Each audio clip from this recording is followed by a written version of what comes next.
Hey everyone, how's it going? Total Level here. So, I thought it'd be fun to talk about the PlayStation 2 here and why it's my favorite console ever, as it's kind of funny to think about because through the whole 6th generation of consoles, like, the PS2 was the most single-player heavy for sure. The other ones of the Dreamcast, original Xbox, and GameCube all had 4 ports on their consoles. PS2 you had to buy an adapter and everything, and they had so many big multiplayer hits and all that, but the PS2 was very single player heavy, which is probably why, especially as an adult, it's kind of my favorite system because, I'm definitely a lot more into single player games than when I was a kid. As a kid, yeah, I played so many multiplayer games even with the single player ones.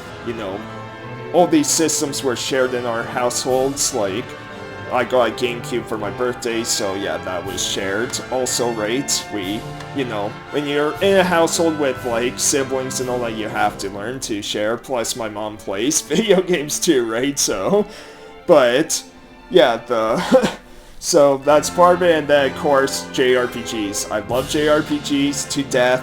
Favorite genre ever, and PS2 was riddled with them, right? There were so many amazing ones that I didn't even get to discover till way after, PS2 was kind of done, right? So, sorry. So, yeah, it's just fantastic system, and I think the best way for me to kind of show why it's my favorite system is just going down memory lane, going down a good handful of games that I grew up with that I absolutely love to this day so much. And just so you know, some of these games, like when we get into James Bond, I have the GameCube version, but I no longer have PS2 versions of these. Some of them, PS2 I had to kind of collect from scratch again, pretty much, so yeah, there's that.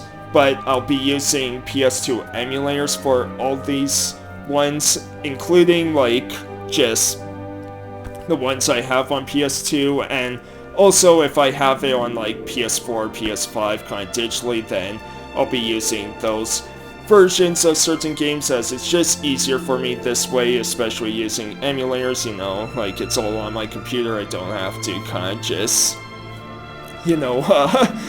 put in, set up my PS2, keep swapping discs in and out and everything like that, right? It's just easier. So just so you know, now we're going to go with the first game that I ever got for PS2, and this was for my birthday, and it's Dark Cloud. So probably my biggest memory of this game is actually going into the store and getting it, so it would have been, GameStop, Electronics Boutique at the time, and yeah, just really cool game. And yeah, like, my mom just got a PS2, and then, yeah, my birthday was right around the corner, so, went to look for a game here, and yeah, my brother pointed this out because of the back saying that it had real-time weather and daytime effects and everything. It was just funny how that was a big selling point for games at this time. And another big memory of mine, which is so funny, is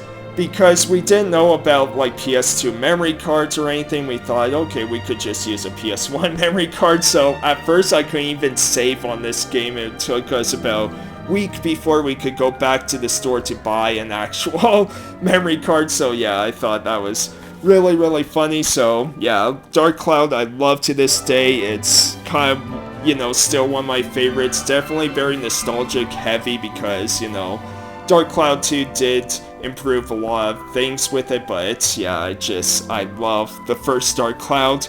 And then kind of the first Christmas that year, so I talked about this game very recently on my top 5 Volition games, and that's Summoner here. So yeah, kind of first Christmas, asking more for kind of RPGs or Dungeons and Dragons types games, because, at this time I was just getting into Dungeons and Dragons and everything, so yeah, yeah, mom and all that asked in the store, like, what kind of games like that, and point out Summoner, and yeah, just a really fun game, and going to miss Volition so much because, yeah, I really love this game still to this day, as, yeah, you're playing as Joseph, who accidentally summons a demon because he wants to save his village, but the demon destroys his village. He throws away the Summoner Ring, and now he has kind of this prophecy to fulfill, so, yeah, really cool stuff. And then, God, talk about this, my favorite Final Fantasy ever, the very first Final Fantasy game that I ever beat. Like, 7 might have been the first game that I played in the series, but Final Fantasy X was the first time I ever beat a Final Fantasy, so this is a great first entry for anyone in Final Fantasy, and man, I love this game so much to this day. I'm going to do a video on this game very soon. Once I finish replaying it for like the 100th and or maybe 1000th time, I don't know, but yeah, replay this game so much, and I recognize the issues, you know, it is very linear, the voice acting is quite cringy in places and everything like that, but man, I just love everything about this game so much, and yeah, just can't remember the exact date we got it, but I just remember I was in school at the time. We were told, like, my brother and I, that, yeah, my mom was going to get this, so, yeah, once we got home, there it was, waiting for us, so yeah, that's just amazing.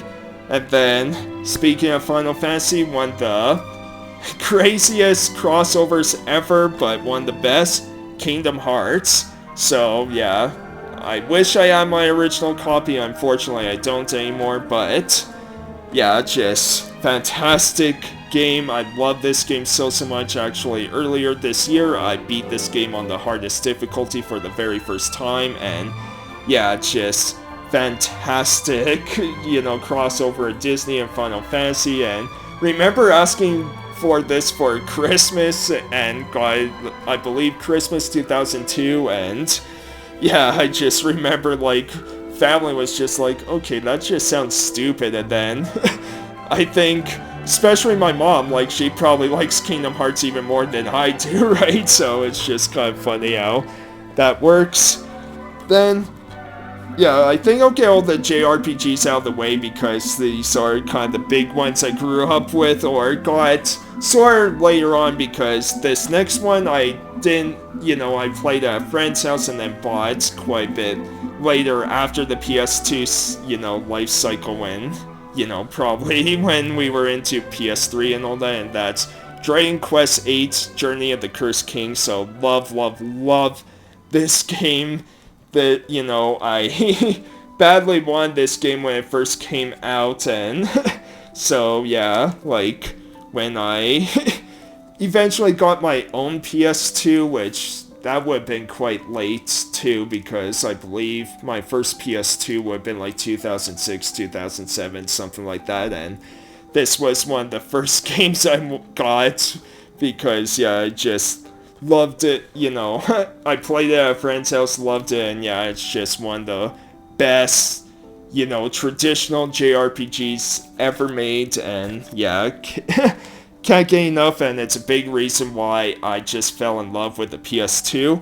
Speaking of which, another series that this was my first entry in, and the first game I beat in the series, and that's Star Ocean Till the End of Time. So this is my favorite Star Ocean still. It's one of my mom's favorite games ever, and yeah, just a fantastic, you know, game. And it's funny because I know a lot of people think or say that this is the Star Ocean that really started to go downhill for the series and everything, because they changed a lot of things compared to the second story, but because this was my first one, this is how I knew Star Ocean growing up, right? I still have to play the second story, which I'll probably play when I get the remake, but yeah, I just, another game I love. And then from the same makers, very underrated game, and my brother bought this at Video Game Trader here in Calgary, still here in Calgary, and yeah, it's Radiata Stories. So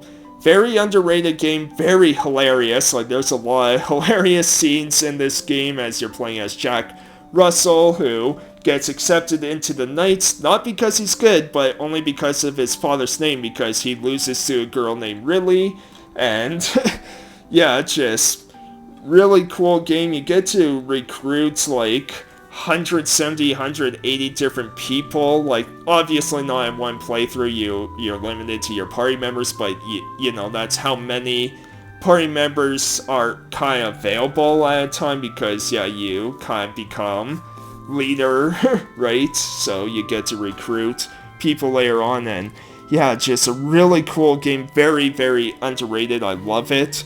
So those are kind of the big JRPGs that I would grew up with, for sure, and everything like that. So let's quickly do kind of the sporty titles just to get them out of the way. So for me, I have, you know, I love hockey, you know, Canadian and all that, so one of my favorite hockey games ever still to this day is NHL 2002. Love this game so much. It's so chaotic, so fast-paced, like the hitting is ridiculous, and I just miss hockey games like this, you know, where it was just pure fun, you know, and yeah, just a lot of cool things with this, and I love the soundtrack too, because at the time Sum 41 was my favorite band, and just, you know, Gob and Trouble Charger and all that. Yeah, it's so nostalgic for me.